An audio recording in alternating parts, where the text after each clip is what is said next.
সারি সারি ঝুলছে মাশরুমের সিলিন্ডার প্যাকেট। দেখে আজব মনে হলেও এটি মাশরুম চাষের আধুনিক পদ্ধতি। এই খামারের উদ্যোক্তা ঝিনাইদহের ইন্দ্রজিৎ কুমার। রাজশাহী বিশ্ববিদ্যালয় থেকে মাস্টার্স শেষ করে চাকরির জন্য না ছুটে লেগে পড়েন মাশরুম চাষে। 2021 সালে ছোট পরিসরে শুরু করলেও পরের বছর শুরু করেন বাণিজ্যিক উৎপাদন। তার খামারে বর্তমানে রয়েছে প্রায় 10,000 সিলিন্ডার প্যাকেট। চাষ করছেন ওয়েস্টার ও মিল্কি এই দুই জাতের মাশরুম। বাজারে কেজি প্রতি 200 থেকে 450 টাকায় বিক্রি হচ্ছে এসব মাশরুম। বাৎসরিক আমি 15 থেকে 20 লক্ষ টাকার মাশরুম বিক্রি করি। এখান থেকে 6 থেকে 9 লক্ষ টাকা আমার খরচ হয়।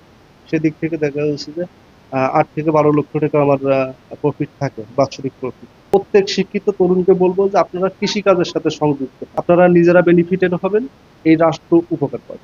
ইন্দ্রজিৎ শুধু নিজের স্বপ্ন পূরণই নয়, খামারের মাধ্যমে অন্যদেরও কর্মসংস্থানের সুযোগ তৈরি করে দিয়েছেন। প্রতিদিন কাজ করছেন 10 থেকে 15 জন নারী পুরুষ। প্রশিক্ষণ ও পরামর্শ দিয়ে ছড়িয়ে দিচ্ছেন মাশরুম চাষের সম্ভাবনা।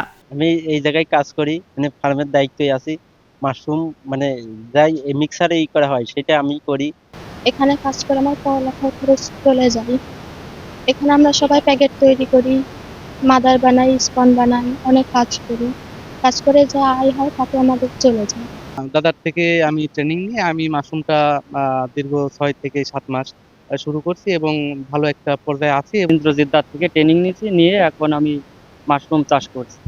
তো মোটামুটি ভালো একটা মাশরুমের প্রোডাকশন আসছে এবং আমি আরো করতে চাচ্ছি মাশরুম। এদিকে বেকার যুবকদের কর্মসংস্থান সৃষ্টি করতে প্রশিক্ষণ সহ সব ধরনের সহায়তার কথা জানিয়েছে কৃষি বিভাগ। মাশরুম উদ্যোক্তা ইন্দ্রজিৎকে আমরা নিয়মিত প্রশিক্ষণ প্রদান করেছি। আমরা বিভিন্ন দিক নির্দেশনা পরামর্শ দিয়েছি। এদের জন্য বিভিন্ন ইনস্ট্রুমেন্ট চাহিদা আমরা পাঠিয়ে দিয়েছি, যেমন মেশিন, স্প্রেয়ার, সেগুলো প্রদান করা হবে। বর্তমানে খামার থেকে বছরে প্রায় 10 লাখ টাকার বেশি মাশরুম বিক্রি করেন ইন্দ্রজিৎ। সুপ্রিয়া তৃষা, নিউজ ডেস্ক, দেশ টিভি।